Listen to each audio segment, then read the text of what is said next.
Assalamu alaikum everyone. Welcome to my channel Sheikh Mosaddeq Informational. আজি আমি নতুন আৰু এটা ভিডিও লৈ আহিলো। আজি আমি ষ্টুডেন্টছৰ মাজত হোৱা কিছুমান ডাউটছ থকা কথাৰ বিষয়ে আলোচনা কৰিম।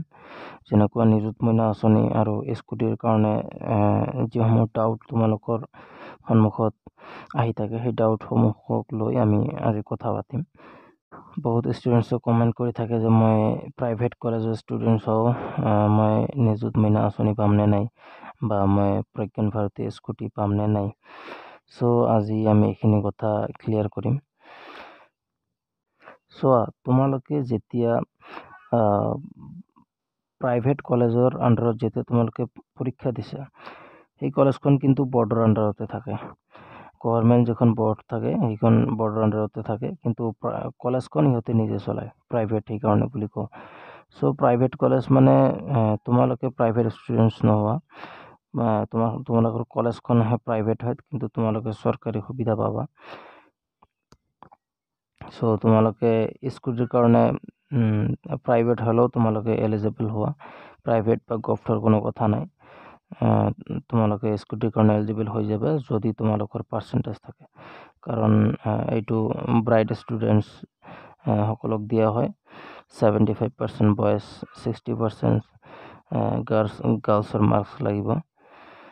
তোমালোকে প্ৰাইভেট ষ্টুডেণ্টছ হ'লেও তোমালোকৰ যদি মাৰ্ক দি যদি তোমালোকে এলিজিবল হোৱা, তেনেহ'লে তোমালোকে স্কুটিখন পাই যাবা। ইয়াত কেইটামান কথা আছে যে নিযুত মইনা আঁচনি ব্যৱস্থা কৰিছে হায়াৰ ছেকেণ্ডাৰী পঢ়ি থকা ল'ৰা ছোৱালীসকলৰ কাৰণে, আৰু হায়াৰ ছেকেণ্ডাৰী পাছ কৰা ডিগ্ৰীত যেতিয়া যাব এইসকল ল'ৰা ছোৱালীৰ কাৰণে, অৰ্থাৎ তোমালোকৰ কাৰণে যিহেতু স্কুটি পাবা। আৰু যিসকলে গ্ৰেজুৱেশ্যন কমপ্লিট কৰিছে আৰু মাষ্টাৰ্ছ কৰিব গৈছে, MSc পঢ়িব গৈছে, সিহঁতৰ কাৰণেও নিযুত মইনা আঁচনিখন আছে। সকলোৰে কাৰণে পইচাৰ যিটো এমাউণ্ট সেইটো বেলেগ বেলেগ হয়। যদি তুমি প্ৰাইভেট স্কুল বা কলেজৰ ষ্টুডেণ্টছ হোৱা, তেনেহ'লে তোমালোকক ৰিচ ফেমিলিৰ পৰা বিলং কৰা সিহঁতে ধৰি লয়, আৰু সেইকাৰণে তোমালোকে স্কুটিখন পাবা। যদি তোমাৰ মাৰ্ক আছে স্কুটি পাবা, কিন্তু তোমালোকে নিযুত মইনা আঁচনি নোপোৱা, কাৰণ নিযুত মইনা আঁচনিখন গৰীব ছাত্ৰ ছাত্ৰীসকলৰ কাৰণে সহায়ৰ কাৰণে হয়। আৰু ইয়াত আৰু এটা কথা আছে যে যদি তোমালোকে স্কুটি লোৱা, যিহঁতে স্কুটি ল'বা সিহঁতে কিন্তু নিযুত মইনা আঁচনি নোপোৱা। আৰু যদি তোমালোকে খোজা যে নহয় মই প্ৰতি মাহে মাহে নিযুত মইনা আঁচনি ল'ম, তেতিয়াহ'লে তোমালোকে স্কুটিখন ৰিজেক্ট কৰিব লাগিব। স্কুটি ল'লে তোমালোকে নিযুত মইনা আঁচনি নোপোৱা। যদি নিযুত মইনা আঁচনি তোমালোকে ল'ব খোজা, তেনেহ'লে স্কুটি ল'ব নালাগে। স্কুটি ল'লে তোমালোকে নিযুত মইনা আঁচনি নোপোৱা।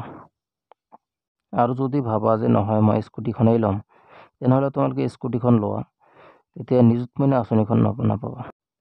আমাৰ চামাৰিখন কি থাকিল যে যদি তোমালোকে প্ৰাইভেট বা গভৰ্ণমেণ্ট ষ্টুডেণ্টছ হোৱা, যদি তোমালোকৰ ল'ৰাৰ 75% আৰু গাৰ্লছৰ 60% যদি থাকে, তেনেহ'লে তোমালোকে স্কুটিৰ কাৰণে এলিজিবল হোৱা।